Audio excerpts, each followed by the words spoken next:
Buenas tardes. En primer lugar, presentarme. Soy Alejandro Forner, soy hepatólogo de la Unidad de Oncología Hepática del Hospital Clínic y me gustaría en primer lugar agradecer a los organizadores la amable invitación a participar en este curso de patología clínica organizada por OMS y Puerta de Hierro.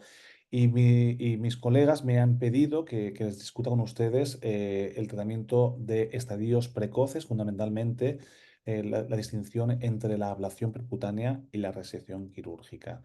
Y a mí siempre me gusta destacar que cuando hablamos de pacientes con hepatocarcinoma, tenemos un poquito que comprender que estamos enfrente de dos enfermedades.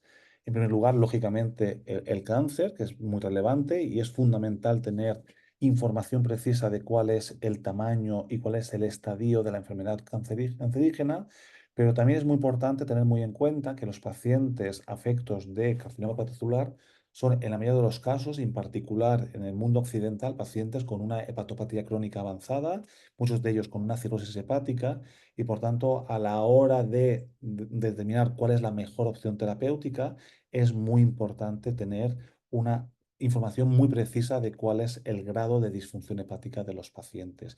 Y eso es relevante porque cuando uno analiza el pronóstico de la enfermedad del hepatocarcinoma, es muy importante tener en cuenta estos dos parámetros fundamentales y esto es fundamentalmente lo que se registra en el BCLC. Ya la conocen ustedes perfectamente la figura, pero básicamente el BCLC lo que tiene en cuenta es datos muy precisos del grado de disfunción hepática y aquí de hecho la figura BCLC ya nos informa de que no solo es el Child-Pugh, sino también hay que tener en cuenta otros parámetros pronósticos de función hepática, fundamentalmente el ALBI, el MEL y la presencia o ausencia de hipertensión portal. Y el segundo parámetro importante, como os he comentado, es cuál es la carga tumoral de los pacientes.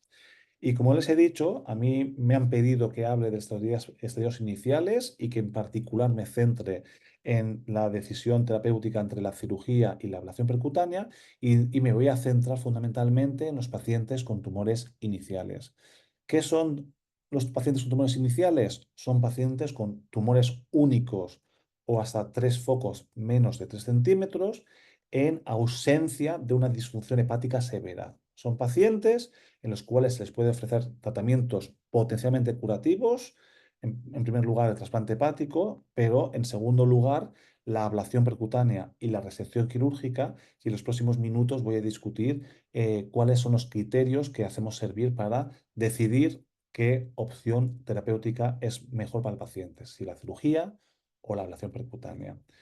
Claramente, la cirugía sería teóricamente el mejor tratamiento oncológico, sería que nosotros, cuando tenemos un paciente con tumores hepáticos iniciales, valoraríamos como primera opción, pero sí que es importante destacar dos cosas. En primer lugar, que como os he dicho, son pacientes que tienen, en muchos casos, cirrosis hepática y, por tanto, el grado de disfunción hepática es muy relevante a la hora de identificar qué pacientes son los mejores candidatos para hacer una cirugía hepática y me gustaría destacar que no solo es útil la clasificación de Child-Pugh, sino que hay otros parámetros mucho más refinados para decidir qué paciente podemos someterlo a una cirugía y posiblemente el parámetro más utilizado y más aceptado es la presencia o ausencia de hipertensión portal y aquí les muestro este metaanálisis en la cual se evalúa cuál es el outcome de pacientes operados de acuerdo a la presencia o ausencia de hipertensión portal y ven ustedes que el mero hecho de tener hipertensión portal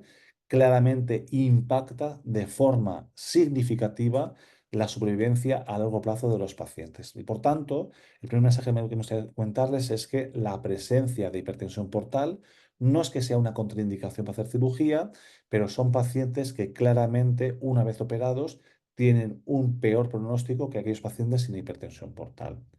Y luego el otro parámetro importante es la presencia o no de nódulos adicionales. Claramente el paciente ideal para hacer cirugía es el paciente con tumor único, donde se obtienen las mejores supervivencias, y el mero hecho de tener multifocalidad claramente impacta negativamente en la supervivencia.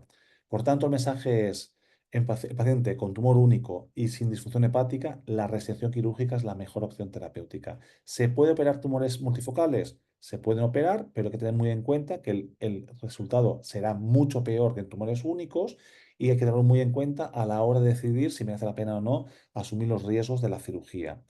Y claro, la cirugía ha mejorado mucho en los últimos años, se ha implementado la robótica, se ha implementado la cirugía mínimamente invasiva y empiezan a haber datos estudios que nos empiezan a decir que tumores bien localizados y con poca hipertensión portal y con una cirugía poco invasiva, los resultados, a pesar de presencia de hipertensión portal, son excelentes, y esto se ha registrado en las guías de la ISEL. Aquí les muestro la gráfica de la decisión quirúrgica, y claramente no solo es decidir si tiene o no hipertensión portal, sino que existen múltiples parámetros, fundamentalmente qué grado de disfunción hepática tiene el paciente y qué grado de agresividad quirúrgica vamos a someter al paciente para decidir si el paciente es o no quirúrgico. Cuanto más agresiva sea la cirugía, lógicamente más necesario es que el paciente tenga una función hepática muy conservada. Y viceversa, si tenemos cierta disfunción hepática, pero la cirugía es muy poco invasiva, lo que nos dicen las guías europeas es que posiblemente nos podemos animar a operar. Un subgrupo de pacientes muy interesante es el paciente con tumores únicos de menos de 2 centímetros, lo que se define un tumor muy inicial de acuerdo al BCLC. ¿Y qué nos dicen las guías tanto del BCLC como de las guías europeas? Que son pacientes que podemos tratarlos con ambas opciones terapéuticas. Y aquí esto se basa fundamentalmente en que cuando uno ve los resultados de la cirugía en tumores muy iniciales, ven ustedes que la supervivencia a largo plazo es superior al 80%, pero es que también cuando vemos series de radiofrecuencia, y fíjese aquí, series europeas con pacientes franceses muy parecidos a lo que vemos en su país o en el mío, que la expectativa de supervivencia es equiparable de la ablación con la cirugía. Y aquí, pues bueno, surge la pregunta de qué opción terapéutica es mejor, si es mejor la cirugía o es mejor la ablación. Y claro, realmente la respuesta es muy complicada. No tenemos ensayos clínicos doble ciego, lógicamente es imposible de hacer ese tipo de ensayos clínicos, pero sí que disponemos de varios ensayos clínicos que han comparado directamente la ablación percutánea versus la ablación quirúrgica. No voy a explicar con detalle los estudios, pero tengo que decirles que hay ensayos clínicos que han dicho que la radiofrecuencia no es inferior a la cirugía, y sí que hay algún estudio que dice que la radiofrecuencia sí que es inferior a la sección quirúrgica. El problema de los estudios es doble. En primer lugar, ven ustedes que casi todos los estudios vienen de Asia y muy posiblemente sus resultados no sean trasladables al mundo occidental, y que además, cuando uno trata de disecar qué opción terapéutica es la mejor de acuerdo al tamaño tumoral, es decir, si el tumor es very early o no, no existe esa granularidad para ver resultado.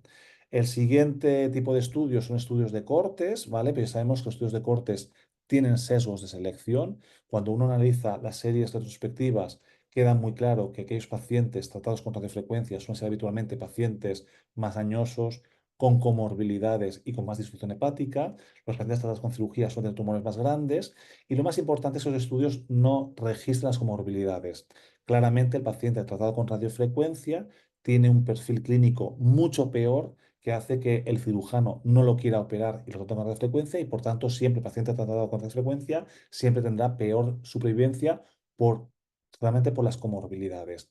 Y por último, destacar que, algo que la estadio tumoral es mucho mejor en pacientes quirúrgicos que en pacientes radiofrecuenciados. No solo tenemos la cirugía que nos permite mirar la pieza quirúrgica, sino que muchas veces pacientes que tengan un tumor único, pero que haya sospecha radiológica de más tumores, en muchos comités se decide hacer radiofrecuencia antes que cirugía, y por tanto, cuando tú haces un análisis retrospectivo de los resultados, claramente el paciente tratado con radiofrecuencia evidentemente va peor que el paciente operado. Y por último, nos quedan estudios de coste-eficacia y estudios sistemáticos, y sí de decirles que existen estudios de coste-eficacia que confirman que en tumores muy iniciales la cirugía puede la ablación puede ir igual de bien que en pacientes tratados con ablación percutánea. Y aquí tenemos este estudio sistemático, que lo que nos dice es que aunque la cirugía en general va mejor que la ablación, en tumores únicos de menos de 2 centímetros, ambas opciones son equiparables. Y esto es un poco la racional científica para que las guías europeas y el BCLC consideren la ablación equiparable a la resección quirúrgica. Y por último, en pacientes con tumores multifocales, lo ideal es trasplantarlos, pero si no es posible el trasplante hepático porque tengan comorbilidades o porque no hay acceso a los órganos, lo que nos dicen las guías es que posiblemente la mejor opción terapéutica sea la ablación. Por lo menos lo mismo, ¿se pueden operar? Sí, pero la cirugía y la ablación tienen resultados similares y claramente la ablación tiene mucha menos comorbilidad. Y por último, únicamente mostrarles dos metaanálisis que antiguamente había mucha discusión de si era mejor la alcoholización o era mejor la ablación térmica, y esta discusión ya hace ya años que se ha acabado. Claramente la ablación térmica con radiofrecuencia o con microondas es superior a la alcoholización y prácticamente el uso de alcoholización, de PEI, se ha eliminado de casi todos los hospitales a nivel mundial. Y eso era mi tabla de resumen para acabar mi charla, ¿vale? Cuando uno un poquito habla de la cirugía o de la ablación, lo que queda muy claro es que el margen de tratamiento es relevante.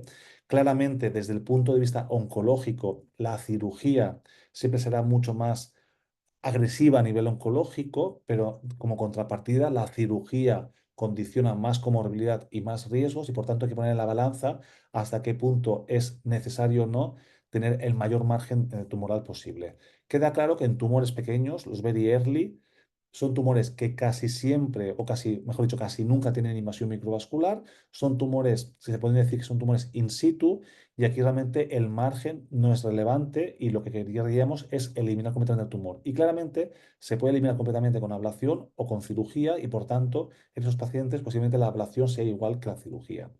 En tumores entre 2 y 3 centímetros, aquí sí que realmente el margen puede ser beneficioso porque aquí son pacientes que ya tienen un riesgo importante de diseminación intrahepática en los márgenes del tumor. Y sí, ¿la ablación puede ser eficaz? Sí, la ablación puede eliminar el tumor, pero la ablación puede tener cierto riesgo de no eliminar completamente los nidos tumorales alrededor del tumor, y aquí creo que el margen sí que es importante, y aquí yo creo que la cirugía es superior a la ablación. Y cuando el tumor es muy grande, en primer lugar, el riesgo de diseminación es mucho más elevado. Segundo lugar, la ablación raras veces consigue un margen y consigue incluso eliminar el tumor por completo. Y por tanto, aquí realmente la ablación se puede hacer, sí, pero posiblemente no será eficaz 100%. Y aquí sí que claramente la cirugía es superior a la ablación y voy a ir más allá. Y en esos tumores posiblemente la cirugía no sea 100% eficaz, haya un riesgo de que haya diseminación hepática no resecada con la cirugía y en esos pacientes claramente la cirugía es mucho mejor que la ablación, pero posiblemente ni siquiera la cirugía sea curativa y aquí nos tenemos que plantear el trasplante hepático. Y esta es ya mi última diapositiva. Como os he dicho, ya ven ustedes que las clasificaciones pronósticas tienen en cuenta datos objetivables, datos de función hepática, con el Child-Pugh, con el MEL, con el ALBI, con la presencia o ausencia de hipertensión portal. Son datos medibles y son datos que se pueden cuantificar y también evidentemente la carga tumoral es muy relevante, pero también somos conscientes de que existen otros parámetros no tan cuantificables que son muy relevantes o casi más relevantes que los otros factores a tomar decisiones. Y lógicamente, otros factores relevantes es, por ejemplo, la edad y comorbilidad de los pacientes, y queda muy claro que si tú eres un paciente mayor, un paciente con comorbilidades asociadas, si uno tiene que enfrentar la cirugía con la ablación, pues lógicamente esos pacientes con comorbilidades serán tratados más frecuentemente con ablación y posiblemente será la mejor opción terapéutica para esos pacientes que no la cirugía que puede condicionar una alta comorbilidad y mortalidad. También aspectos técnicos, vamos a lo mismo, hay tumores muy superficiales, hay muy bien localizados que posiblemente con cirugía van a ser eliminados mucho más fácilmente y con menos comorbilidad, y viceversa, hay tumores muy centrales, tumores que obligan a cirugías muy agresivas, donde posiblemente con una ablación percutánea vas a hacer un resultado oncológico aceptable con mucha menos comorbilidad.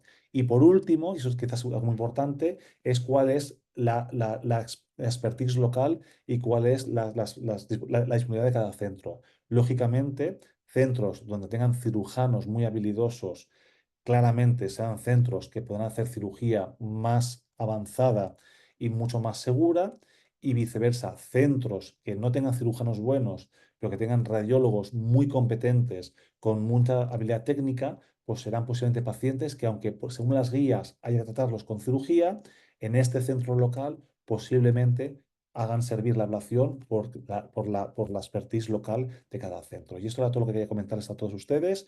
Muchas gracias por su atención y espero que les haya gustado mi conferencia.